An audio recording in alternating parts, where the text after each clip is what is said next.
Kw'izina rya Data n'irya Mwana n'irya Mutima Mweranda, amen. Bene wacu dusange ukwemera muri Yezu Kristu, ndabaramukije mu izina rya Yezu Kristu. Nitugire Kristu, dusabikanye ijambo ry'Imana dusanga muri Bibiliya kw'ikete ry'umutumwa Yakobo ku kigabane cyaho cya mbere duhereye ku karongo ka 13 kugeza ku ka 18. Ijambo ry'umutwe riravuga ngo inyoshambi. Umuntu niyagenzwa ntavuge ngo Imana niyo ingenza, kuko Imana itigera igenzwa n'ikibi, kandi nayo ntawe yosha gukora ikibi. Ariko umwe wese aragenzwa n'ibyipfuzo byiwe bimukwega bikamuryosha, maze ibyo byipfuzo bimaze kurema birabyara igicumuro. Igicumuro naco kimaze gushika mu butigu kikabyara urupfu. Nimureke kuzimira bene wacu nkunda. Ingabirano nyayo yose n'ingabire ibushitse biva mwijuru, bikururuka biva kwa Data yaremye icitwa umuco. Cose we aho ari hatigera haba amahindagu, ntihabe n'igitutu gitewe no guhindagurika kw'ibihe. Nk'uko yabishatse yaratwibarukishije ijambo ry'ukuri, kugira ngo tube nk'aba mbere mu biremwa byiwe. Bene wacu muri Yezu Kristu, iri ni ijambo ry'Imana. Dushimiye Imana. Aleluya, amen. Bana b'Imana, ijambo ry'umutwe tuzirikana riravuga ngo inyoshambi. Aha ni mu gitabo ca Yakobo, kuko umutwe w'ijambo riravuga ngo, canke intango y'iki gitabo iravuga ngo ikete ry'umutumwa Yakobo. Aha rero na makete Yakobo yari karandika. Rero akarongo ka mbere kavuga ngo inyoshambi. Ubwo Yakobo agira tubwire ibijanye n'inyoshambi. Akarongo ka 13 kavuga ngo umuntu niyagenzwa ntavuge ngo Imana niyo ingenza. Umuntu niyaba ariko ariyumvira ibintu mu mutima wiwe byo gukora ikibi, ntaze yumvire ngo ni Imana iriko irabimwosha canke iriko irabimushiramwo, kuko Imana itigera igenzwa n'ikibi, kandi nayo ntawe yosha gukora ikibi. Ngo Imana ntiyigera igenzwa n'ikibi, Imana ntiyigera yosha umuntu gukora ikibi. Ubwo rero hari abavuga ngo ni ishaka ry'Imana, urumva ngo burya ngo niko Imana. No, ibintu byo dukora turi mu byane tukavuga ngo ni Imana yabiduteye. Oya, Imana ntiyigera yipfuza ko umuntu yokora ikibi. 14 havuga ngo ariko umwe wese aragenzwa n'ibyipfuzo byiwe bimukwega bikamuryosha. Ngo umuntu ngo aragenzwa n'ibyipfuzo byiwe bimukwega bikamuryosha. Kandi nyene umuntu ibyipfuzo byiwe, umutima urakwereka ko Maragarita yambaye igitenge kiza, yambaye isaha nziza, afise telefone nziza, kandi Maragarita afise ubushobozi bwo kubironka. Mugabo wewe ukumva ko Maragarita araguhize, nawe ugomba kwemeza abantu, ugomba kwereka abantu ko nawe ushoboye. Gutyo bigatuma nta buryo ufise bwo kuronka nk'ibyo Maragarita yarose. Mugabo ukarondera imbini zose wiyumvira mu mutima ikintu wokora kugira uronke igitenge kiza, uronke ikirato kiza, uronke telefone nziza. Ubu nibyo bigezweho. Kera abakobwa twarukiye rimwe, canke abarutse ba mama n'abandi, ibintu by'amatelefone nta byari bihari. Telefone ni izintu zadutse ku muvuduko muri iyi myaka. Rero ukumva ko kugira ubironke urahiga umuntu mukundana, urinda kuja mu busambanyi, canke uragerageza imbinu zose zo kwiba. N'abagore turiba, n'abagore baraza kwiba ibitoke bagafatwa, abagore bagerageza uburyo ubwo ari bwo bwose. Hariho abagore bazi no gukora mu mifuko, Imana idutabare cane. Ego rero ibyo rero nibyo byipfuzo by'umuntu aba yumva ati nokora iki kugira ngere kuri kijya kintu. Noko gutyo umutima wawe canke umutima wawe ukabona Maragarita canke ukabona Bucumi yiyambariye neza, canke Bucumi abana biwe bariga ibintu bimeze neza, ukumva ko mu mutima wawe ugomba kumubuza ujya munezera. Ariho bamwe baca bandukana ibintu by'uburozi. Ubu mu Burundi benshi wumva bavuga ishano barishano. Nukuri Imana itabare cyane abarundi batanga ishano pe, barahemuka. Uwo ni rero umuntu iyo ariko ariyumvira gukora bene ibyo bibi, ibibi ibyo ari byo byose ntabwo biva ku Mana, biva kuri Satani. Ni umutima wawe mubi. Umuntu arashobora kuba afise umutima mwiza wenyene akawonona, akawuhindura, akawugira mubi, akawononera mu ngeso mbi z'ibyipfuzo bitari byo. Kandi umuntu arashobora kuba afise umutima mubi, yonona, yipfuza gusambana, yipfuza kwiba, mbese yipfuza kuroga. Yabishaka agahindura, akawugira mwiza, akaba umutima umuntu akera de. 15 havuga ngo maze ibyo byipfuzo bimaze kurema birabyara igicumuro naco. Tugeje ngaha ngo ibyo bicumuro bimaze kurema, ngo ibyo byipfuzo, ibyo byiyumviro bimaze kurema bibyara igicumuro. Urumva bibyara kuja mu busambanyi, bibyara kuza gukina amafilime y'urukozasoni, kuko arabaza gukina amafilime y'urukozasoni kugira babone amahera yo kunezereza umubiri. Ibaze muri iki gihe umuntu arakora igicumuro akaja mu busambanyi, cyangwa akaja gukina amafilime apfuye, cyangwa se akumvira naka kumuha uburozi aza kumuhera mugenzi we kugira agura inzara ashira ku ntoki. Imana yarakuremeye utwara twiza kugira ugende kugura inzara zo gushira ku ntoke no ku mano, kugira ugure amatiro yo kwishira ku ngohe no ku minwa. Bana b'Imana, ibaze kweri gucumura kubera kugura inzara, kugura mbese. Imana idutabare cyane. Turabandanya. Igicumuro naco kimaze gushinga mu butigu kikabyara urupfu.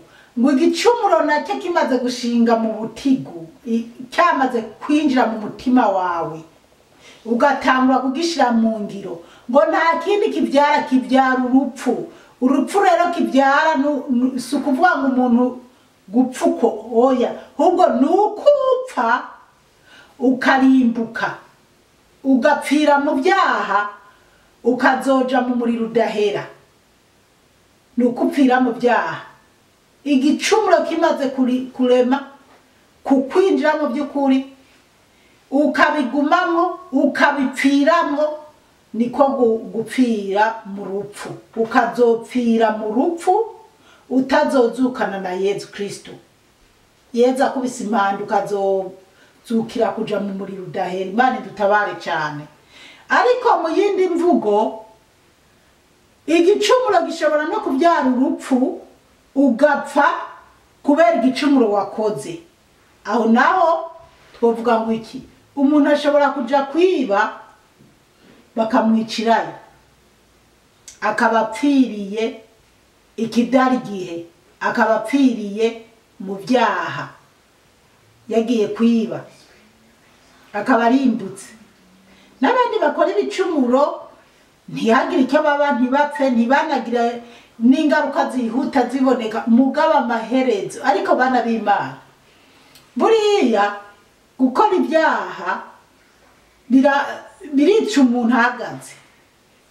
Urazi kwiba umuntu mukaza murahura waramwibye, uguma wumva mu mutima ati nyamara nije nibye rya koti rya naka, nije nibye igitenge cya naka, nije ninjiye mu nzu kwa naka ndatwara ibi n'ibi. Canke se ukama wiyumvira ati yo umwana wa naka nije namuhaye ishano disi yarapfuye. Ibaze rero canke nije nishe kanaka. Nkunda gukurikirana intahe z'abantu bagiye bapfa muri jenoside y'abatutsi mu Rwanda. Nkumva kweri abantu kweri Imana yo mwijuru idutabare cyane. Kuba umuntu ari kikoko, kumva umuntu w'umuvyeyi yarafata abana yavyaye ku mututsi iti aba bana n'abana b'abatutsi ni mwice. Ni umwana njewe ndi umuhutu mugabo aba n'abana b'abatutsi ni mubice. Umuvyeyi yateye igise. Canke se umugabo akavuga ati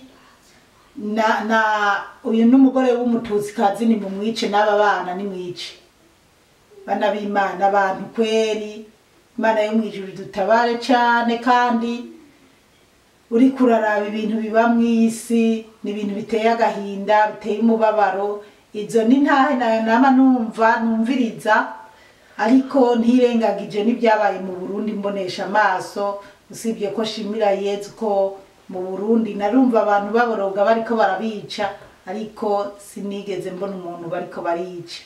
Yezu yarakoze kandi mu masenga Yezu yondinda nkazorinda mva mu mubiri ntabonye intambara, ntabonye ikimugabo ndiko ndaraba ibiriko biraba mu manyuzi hirya no hino ku isi.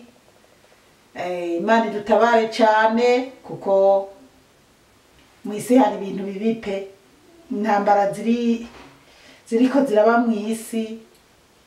Bana b'Imana, uwo bumuhinga n'uwo kwiyegereza Imana agasenga ataburyarya akiyegereza Yezu. Umuntu yari umusambanyi akava mu busambanyi, umuntu yari umurozi akava mu burozi, umuntu yari umwicanyi akareka ubwicanyi, uwutanga ishano. Mana ku buryo bwose ubona ibyaha byo tumupfukaja mu muriro, umuntu yarakwiye kwitandukanya nabyo.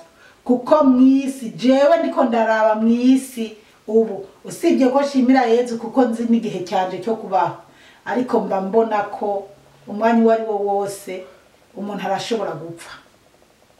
Nabonye amamisire, ndiko ndaraba amamisire asigaye ariko arategwa muri Israeli ava muri Irani.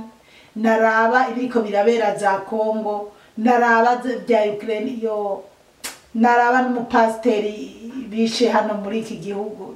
Mana mw'isi kweri isi umuntu abishoboye arakwiye kwiyegurira Imana, kuko usibye ko bizikizere ko Yezu azoza gutwara ishengero, ariko kandi murabona n'abisi boyiritura ku munota umwe.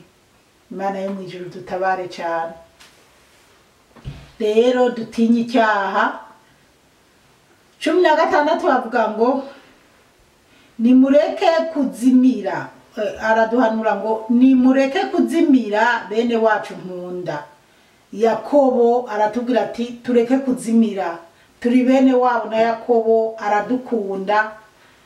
Tureke kuzimira nshuti zanje, tubone neza ko Yezu Kristo adukunda.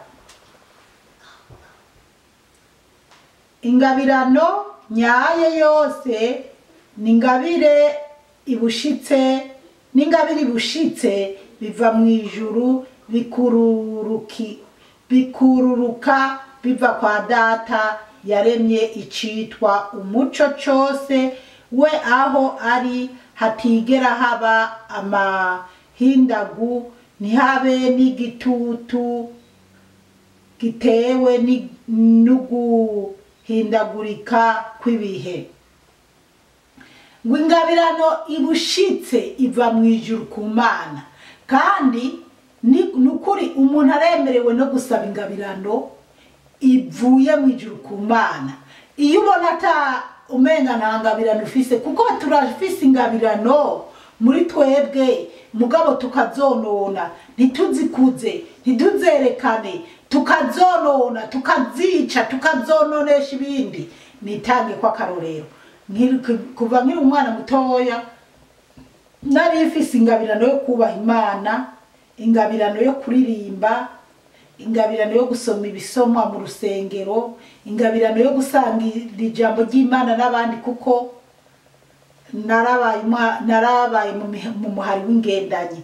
Mu ngendanyi usanga ingendanyi zikundana, rero ziragira ibiteramo bagasenga, tugasoma Bibiliya, twasoma Bibiliya ngira n'ubu birabandanya namanja mu Burundi nkanezerwa mbonye ingendanyi ziriko zirahereza amashikanwa utwigoro twabo. Basi rero iyo ngabirano ndayifise kandi imeze neza ibintu nk'ibyo. Ariko nyuma hageze aho mpunga ndagira mu makambi, harageraho ya ngabirano yanje ndayihagarika, sinitwararike kuja kwisengero ngo nje mu mihari mbandanye bya bintu byanje byo kuririmba, byo kunezerwa. Ingabirano yanje ndayonona ndayicarika, mugabo Imana yoyo ibitabura kubigenza ikagerageza kumbyura. Twaba turi muri jumuliya n'abandi cyane kumva barantoye ati Zipora ni wagomba kurongora iyi jumuliya. Ugasanga n'ubundi ndiko ndarongora ya jumuliya, ariko umenga nozungazunga nkayiyobora kandi nkaba mu gihe ndabirimo neza. Ariko aho nyuma maze kuzi no mu bihugu biteye imbere nabwo, noneho nayangabirano nari ifise yo kwitwararika kuza gusenga, yo kuyobora abandi muri jumuliya, yo gusengesha abandi, nisanga n'ubundi ndayonona jewe nyene ndayica. Sina ijwi ry'Imana rikavuga, ahubwo cya kindi twabonye ngo tureke kwitwaza ko Imana ariyo ituma twiyumvira nabi gukora ibibi. Jewe Imana umutima nkumva urambwira kuja gusenga, ariko mwiyumvira ati banaka baraza kuza hano, ahubwo ngende ku isoko kugura inyama, ncana imbabura, ngura amabiya, tuze kuryoherwa.